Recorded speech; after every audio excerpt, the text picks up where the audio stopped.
Hey guys, welcome to Entertainment Talk Nation. I'm your host Rob. This video, we're finally back into The Walking Dead Season 4. We are going to review Episode 9, After.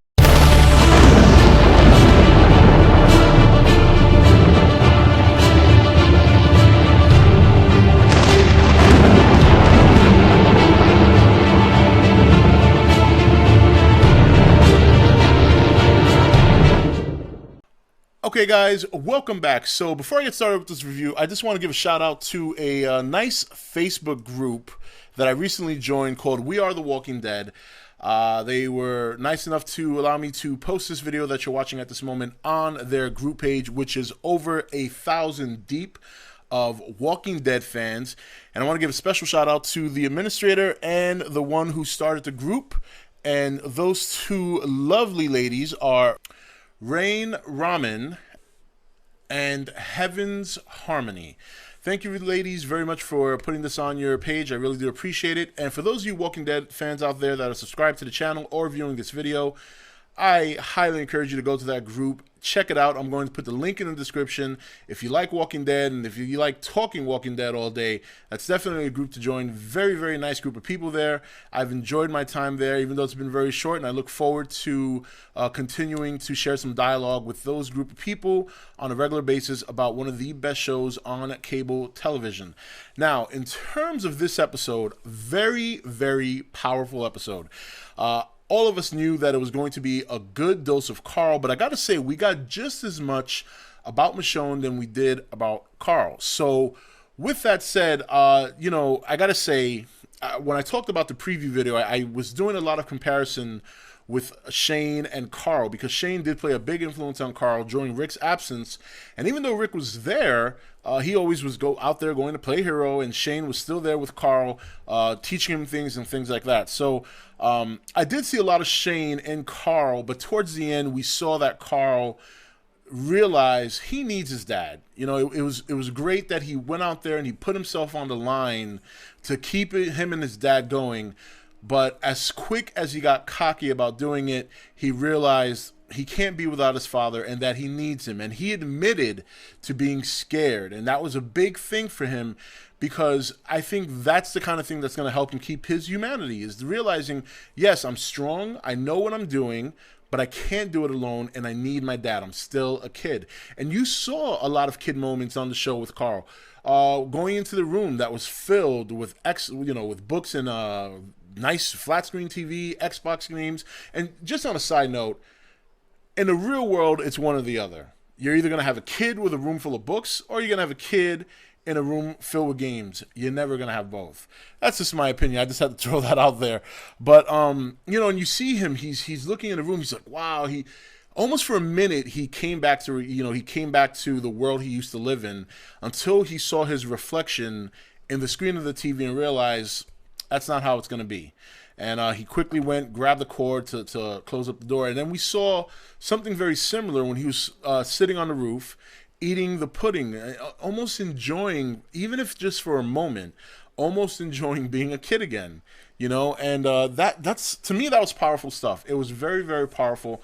You know, the character Carl has, in the first 2 seasons, annoyed the hell out of me.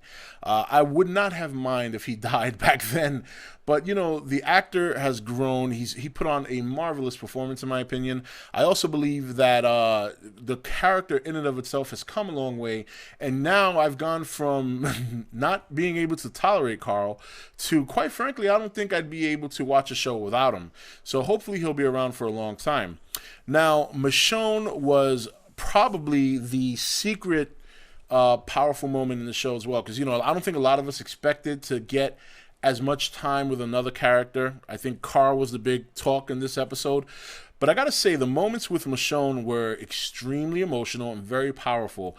You know, we got to look back at some of her world, and, you know, she was a very, very debonair woman. You know, she had a very nice loft apartment in the city of Georgia. She obviously had a very beautiful apartment, very nice clothing, had obviously a very handsome boyfriend or lover, however they wanted to call it, and she had a beautiful son. And obviously you see the dream that she has, which is very, very, you know, very strong, and gives you a sense of what her past was like, but from a dream sense, and how her life changed. And we see the change instantaneously during the dream, but it gives you kind of an idea of what happened with her. And then there's still some unanswered questions that I think we're going to get answered.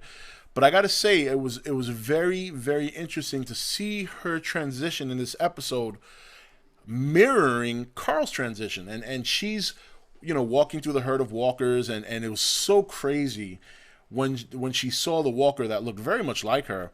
And that was what's the word I'm looking for? Almost a sense of seeing her future, because you remember she walked by the track, she saw the footsteps, she decided not to follow them and keep going, almost make a decision that, I'm going to go on my own. I don't want to be with anybody right now, because every time I am, there's no telling when those people are going to go, and there's no point. And she changes her mind. She has this epic zombie kill moments that were just incredible. I mean, I don't know how many she killed, but boy, did she just unleash fury on those zombies.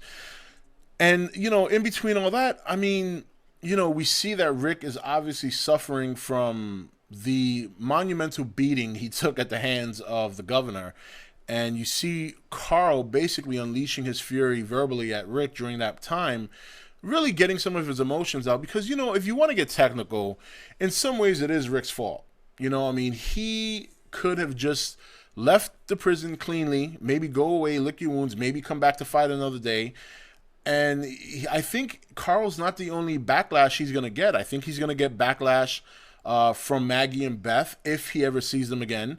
Because we don't know what the future holds for these characters. And we do know that maybe there's a chance they get back together towards the end of the season or some point during middle of this portion of the season. But whether or not Beth and Maggie are going to be around then is a question. We don't know.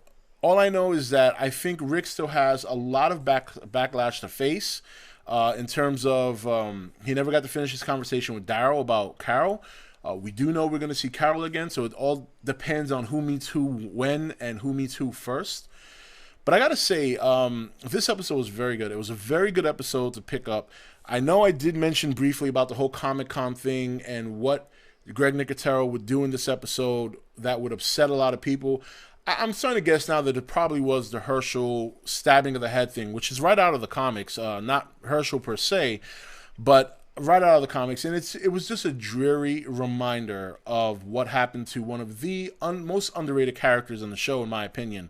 And it was very sad to see that. It really was. It not only reminded you of his untimely death, but it also reminded you that, this is the world they live in. This is the zombie apocalypse, and no matter what, anybody can go at any time. It's very unpredictable. So, but very powerful episode. I liked Carl's growth in this episode. It was very, very, I think somewhat overdue that he got his own episode. And Michonne, to see the things we saw with Michonne, I think were way long overdue, in my opinion. I think a lot of people have been thirsting for that, and they got it. A couple of things about the episode that I thought were interesting. When he's in the house and he's, when Carl's out there and facing these zombies, you notice that probably the first time he's ever been put under pressure. I mean, every other episode he's ever fired off his gun at a walker, he's hit him point blank. And this episode, you saw him struggle because while wrestling with some of these walkers, he wasted some pretty good ammunition that he could have used later. But we saw that he did what he had to do to take care of his father. I think Carl is more than capable of taking care of himself, but he's not. I think he realizes this episode he's not dumb enough to go out there and try and do it by himself. And as far as Michonne goes, I got really scared at the very end when she saw them through the window and started crying. I thought maybe a zombie was going to sneak up behind her and bite her shoulder. So that was kind of freaky. But you know what? Overall, a very, very good start to the second half of the season. Very, very much love this episode. Very powerful, I think, from a story standpoint. It hit on all cylinders. And, I know there's a lot of zombie fans and Walking Dead fans out there that like more of the action than less of the story. But, I gotta say, I like the story element. I like both, and this was a very, very good episode. Very, very good expansion on Carl, and even a better expansion on the Michonne character. So that's it for this review, guys. Thank you for watching. Once again, go join We Are the Walking Dead Facebook fan page. A wonderful, wonderful community there. The link is in the description. And I will see you guys next video, and I will see you probably Tuesday or Wednesday for a preview of episode 10 next week, and we will talk about that and try and get an idea of what we can expect to see. Until then, guys, I'll see you next video. Take it easy.